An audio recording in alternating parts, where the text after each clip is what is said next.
Deep, koks gilus, pavyzdžiui, a deep river, gili upė.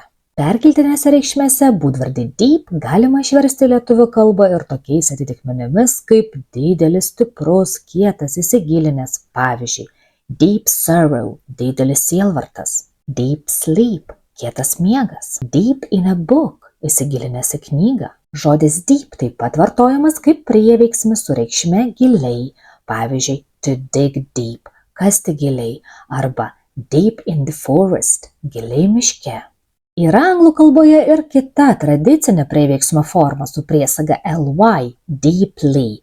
Šis prieveiksmis dažniausiai vartojamas perkeltinėje reikšmėje labai. Pavyzdžiui, deeply religious people, labai religingi žmonės, arba deeply in love, labai įsimylėjęs. O jeigu pridėsime prie kamieno deep priesagą en, gausime veiksmažodį deepen, gilinti, pagilinti. Pavyzdžiui, to deepen the well, pagilinti šulinį. Na, o norėdami sudaryti daiktavardį, patrumpinsime kamieno balsę ir pridėsime priesagą th, kad gautume žodį depth, gilis, gilumą. Pavyzdžiui, what is the depth of the water here? Koks čia vandens gilis? Įsiminti visus žodžius kontekste galite išmokę tokį sakinį.